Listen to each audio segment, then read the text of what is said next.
अस्सलाम वालेकुम। Digital media trend के साथ मैं हूं मोहम्मद बिलाल और उम्मीद करता हूं कि आप खैरियत से होंगे।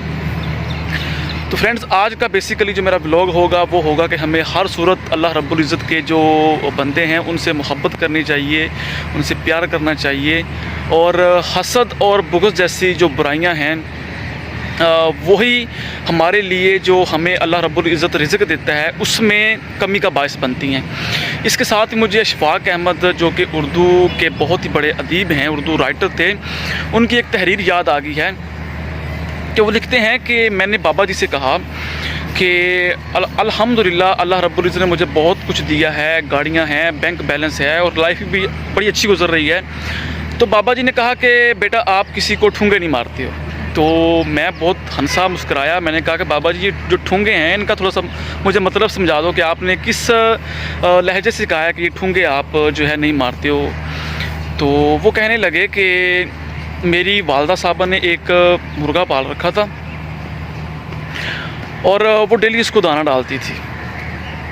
तो मैं बहुत ज़्यादा परेशान होता था। मैंने कहा ये यार देखें, ये मौजे तो मुर्गे की हैं ना, डेली इसको दाना मिल जाता है, बस सुकून से ये खा लेता है। और हम मैं कि अपने रिज़्क़ के लिए जो है वो दर बदर ठोकरें खाते हैं। तो अब एक दफ़ा ऐसा हुआ कि अम्मा जो है घर से दाना लेके आई मुट्ठी में, और जैसे ही उस मुर्गे के सामने रखने लगी तो उसने जल्दी से चूंच मारी और जो अम्मा थी उसका हाथ ज़ख्मी हो गया। अम्मा ने जैसे ही हाथ उसका ज़ख्मी हुआ ऐसे छट से जो है वो दाने फेंक दिए और दाने तो सारे घर में जो है वो बिखर गए। अब अम्मा जो थी वो वापस चली गई और जो मुर्गा था उसने सारा घर में जो है वो दाने जो बिखर गए थे वो चुने और थक गया। अब बाबा जी ने मुझे पूछा कि मुर्गे ने ऐसा क्यों किया। मुर्गा खुद भी ज़लील हुआ, उसने सारे घर से इकट्ठा किया दाना।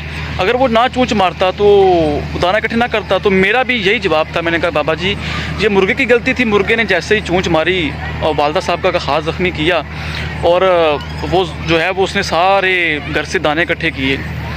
तो बाबा जी ने कहा बिल्कुल ऐसे ही है कि देखिए उसको इज़्ज़त आराम और सुकून से मिल रहा था, लेकिन उसने वालदा साहब के जैसे ही चूंच मारी हाथ के ऊपर और ख़ुद ज़लील हुआ है। इस तरह हम भी हसद से, तकब्बर से, गुरूर से अल्लाह रब्बुल इज़्ज़त के बंदों को ठूंगे मारते हैं, चूंच मारते हैं, ठीक है, जिसकी वजह से अल्लाह रब्बुल इज़्ज़त हमारे रिज़्क़ को तंग कर देता है हमारे लिए और हमें दर बदर की ठोकरें खानी पड़ती हैं अपने रिज़्क़ के लिए। और ये तो दर बदर की ठोकरें हैं, ये बेसिकली वो मुर्गे की ही हम उसके साथ रिलेट करते हैं। जैसे मुर्गे ने सारे घर में इकट्ठे होके वो रिज़्क़ हासिल किया, वो दाना चुनाना, ऐसे ही है कि हम अगर अल्लाह रब्बुल इज़्ज़त के बंदों से प्यार और मोहब्बत नहीं करेंगे, उनको हसद और बुग़्ज़ जैसे ठूंगे मारेंगे, तो अल्लाह रब्बुल इज़्ज़त हमारे लिए रिज़्क़ में मुश्किलात पैदा कर देगा। हमें इस जो अशफ़ाक़ अहमद की तहरीर मुझे बहुत अच्छी लगी और मैंने कहा आपके साथ भी मुझे शेयर करनी चाहिए कि जो अल्लाह रब्बुल इज़्ज़त के बंदों के साथ मोहब्बत नहीं करता ना, तो अल्लाह रब्बुल इज़्ज़त उसके लिए जो रिज़्क़ है वो थोड़ा तंग कर देता है। जैसे कि मुर्गा सारे घर से उसने दाने इकट्ठे किए, ऐसे ही हमें भी दर बदर की ठोकरें खानी पड़ती हैं। तो अगर ये बात आपको अच्छी लगी है तो एंड दी रिक्वेस्ट, मुझे ये मेरी रिक्वेस्ट है आपसे कि चैनल को लाइक और सब्सक्राइब लाजमी करिएगा और बेल आइकन को भी प्रेस करिएगा ताकि आने वाली वीडियो का आपको मिलती रहे। इसके साथ ही मुझे इजाज़त दीजिए। अल्लाह हाफ़िज़, मिलते हैं नेक्स्ट वीडियो में।